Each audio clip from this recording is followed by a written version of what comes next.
آیت نمبر 19 یولسم رکوع صفحه نمبر 37.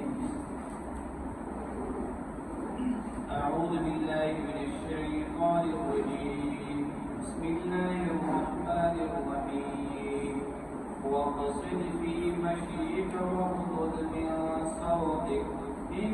أنكر الأصوات لصوت الحمير. صدق الله العظيم. سورة لقمان آيات نمبر 19 یولسم رکوع یوشتم سپارہ صفحه نمبر 37. تاسو لایق شي سورة لقمان کې لقمان رحمت الله علیه خپل زوی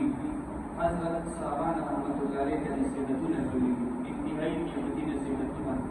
هغې کې موږ تفصیل سره روان یو. ما قبل سبق ته تاسو لایق شي هغې کې بچیله د دې خبرې حکم کړی دی چې بچیه خلک چې کوم دی د خلکو ته د نیکو خبرو دعوت ورکوه، او دویمه دا خلک چې کوم دی د بدو نه منع کوه، لمونځ په وخت سره ادا کوه، او دغه شانې چې کوم تکلیف تا ته میلاویږي په هغې باندې چې کوم دی صبر کوه. په دې اخر کې ورته دا فرمایلي وو چې کله تا سره یو بنده خبرې کوي، کله یو بنده تا سره خبرې کوي چې دا مشر دی که کشر دی، نو د هغه نه مخ مه اړوه، ځکه دا د سنتو خلاف هم دي او دغه شانې د گفتګو د خلاف هم دي. نو پکار دا دی چې کله یو بنده سره څوک خبرې کوي ابتدایي اطمینان سره سړی خبرې وکړي، او بیا چې کوم دی هغه ته د هغه حیثیت مطابق جواب ورکول، دا چې کوم دی د مخاطب چې کوم دی په کوم باندې حقونه دي. او دغه شانې اخر کې ورته دا وایي چې په ځان باندې فخر ډېر مه کوه، زه فلان کې یم زه فلان کې یم. دا زموږ چې کوم دی معقبت درس و چې د دې درس وله چې کوم دی بیا نصیحت کوي. واقصد فی مشیک، په خپل چال چلن کې چې کوم دی میانروي اختیار وه. دې څه مطلب دی؟ سړی به چې کوم دی لږ به داسې نه وي چې په منډه منډه روان وي چې خلک وایي یاره دا لیونی شوی خو نه دی، او داسې چې کوم دی تل به هم نه کېږي ځان ته زخمي راګرځي، خلک وایي یاره دا بیمار دی. د دې په منځ کې چې کوم تک دی واقصد فی مشیک، میانروي اعتدال مسلکي دا په تک کې اختیار دې له وجې منډه چې کوم دی نبي اسلام وسلام فرمایي جماعت ودرېدلو، کله چې لمونځ ودرېدلو جمع ودرېدله، او یو سړی چې کوم دی دوی په دې خاطر رامنډه وکړي چې دغه چې کوم دی رکعت د انسان ته دې دې منډه نه وکړي، دا چې کوم دی په حلال کلام باندې راشي. په دې کې حکمت د شریعت دا دی که چېرته رامنډه وکړو هغه د وجه چې دا به نن سبا چې کوم دی ټایم دي مارکل دي سړی به پرې وکړي راځي په بې ماتې شي، دغه شان د پلان کې چې کوم دی نقصان راشي د شته مونږونه باندې وکړي. په دې کې د شریعت حکم دا دی چې کله جمع ولاړ هغې لپاره په دې سره نه وکړي، منډې ونه راوځي، بس په خپل اعتدال سره به راځي. نو لقمان رحمت الله علیه خبره کوي خپل بچي ته چې یو چې کوم دی په خپل تک کې میانروي اختیار کړه، نه به چې کوم دی سړی منډې وکړي نه به ځان ته زخمي راګرځي. او یا دویم معنی او مطلب د دې دا دی چې سړی به چې کوم دی په تک کې به د غرور اظهار کوي، د غرور دغه یو سړی داسې روان دی چې خلک وایي دا په غرور دی، یا یو ښځه چې لباس داسې اچولی دی خلک وایي یاره د دې لباس ډېر قیمتي دی. نو په تک کې چې کوم دی میانروي دا د اسلام د آدابو نه یو ادب دی. او دویم مطلب خبره کوي واقصد فی صوتک، خپل اواز چې کوم دی دا هم چې کوم دی ښکته ساته. نو اوس چې کوم دی بعضې صورتونه داسې دي چې په هغې کې چې کوم دی اواز دا چې کوم دی 30% دا ثواب دی، مثلا اذان په وخت کې یا مثلا چې کوم دی جمع غټې وي او په هغې کې چې کوم دی سړی بل ځای پسې تکبیر کوي. نو بعضې صورتونه داسې وي چې په هغې کې اواز تیز ساتل دا پکې ثواب دی، او بعضې صورتونه داسې دي چې په هغې کې شریعت چې کوم دی د اواز د تیز ساتلو چې کوم دی منع کړې ده.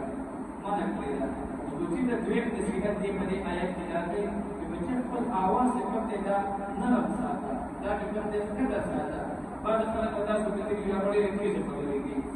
بعضې خلک تېزې خبرې کوي. نو په دې کې اواز ښکته ساتل دا د اسلام د ادبو آداب دي. او بیا ولې چې کوم دی خبره کوي چې ان انکر الاصوات لصوت الحمیر، نو ښکته خبرې ځناور خو ډېرې دي، خو په ځناور ټول کې دا بل اواز هغه د خلاف دی او د دې سمانه مطلب دی دغه کوم دی دغه کوم دی مطابقت دی مطابقت دا دی تاسو باندې دی د خاص نه علاوه چې کوم نور زناور دي مثلا غواله سنداده ویل مست دمه چې کله بار سی وایي بار نو دا چې کوم دی بیا چې وږي د ضرورت په وخت کې راځي د خاص نه علاوه چې کوم نور زناور دي پرې باندې وایي مثلا سنداده یا مثلا چې کوم دی ویل یا مثلا چې کوم دی مست دمه چې کله بار سی وایي دې کلمو کې دې چې وګورئ او خط دې کوم دې کله بغیر د ضرورت کې وګورئ اوراً کوئی څه خط بغیر د ضرورت کې کوم دې په دې کې مطابقت دالې چې بچي چې کله تا ته پته ولګیدا چې په دې مجلس کې زما د خبرې حیثیت شته یا په دې مجلس کې زما د خبرې د جواب د ورکولو ضرورت شته حتی چې خپل आवाज وباسي وجکل تا ته پته ولګیدا چې په دې مجلس کې زما د خبرو ضرورت نشته دی چې مشران ناشتي یا په دې کې زما سپینګي ناشتي یا په دې کې زما مور او پلار ناشتي یا په دې کې زما د کوم مشر ورور ناشتي زما د خبرو ضرورت نشته خاموشي دې باندې تاسو پوه شئ دلته کې نه ان کله سواد د صوت الامین غیر ضرورت خبرې کې چې وږي دا چې انسان څنګه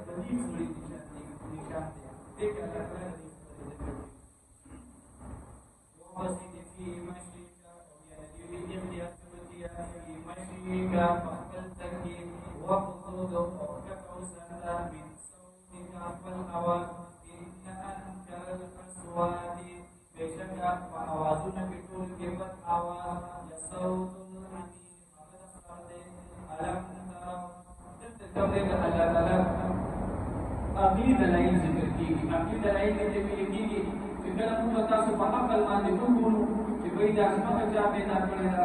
د आसमान चा पैदा कर दे अकल माने लक्षणी सुन दी अकल कदी खबर माने मजबूर शी पैदा चा पैदा कर दी वजह त आपकी दलाइल दी यो नफी दलाइल दी और यो आपकी दलाइल दी कि अकल माने तो अल्लाह पहचान को वजह की अल्लाह ताला आपकी दलाइल जिक्र की अलम तरो आयत आदि के तेरी तासुर दी के तेरी अन्नल्लाह बेशकल्लाह रब्बुल इज्जत सखर लकुम इस्तासु तबारे तादी करी मुसख्खर करी दी मा फिस समावाति सतिपास कानून गिरी व मा फिल अर्दि वसतिपास गिरी बाद महदूद जगह के आसमान गिरे अल्लाह जमीन नफा तादी करी मसलन नौ से कम पर गिरा सहारा की माका से कम ने अपर की जब का जिसको में तशकीरो जरूर है बता तो मखलूकात अल्लाह का पैदा की चाहे मुसख्खर करी दी ऐसे जगह दे बजमा में मसलन तासुगुरे नातुम रखत साबे तासुगुरे संदा गोरे तासुगुरे कोई तो गोरे तासुगुरे जब तासुगुरे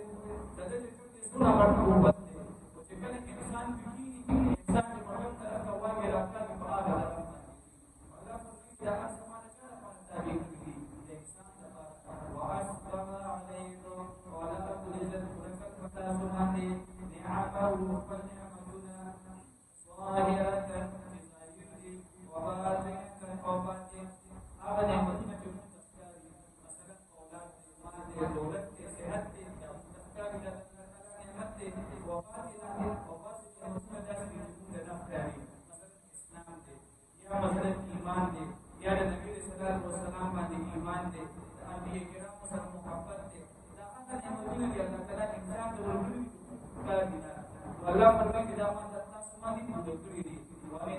Allah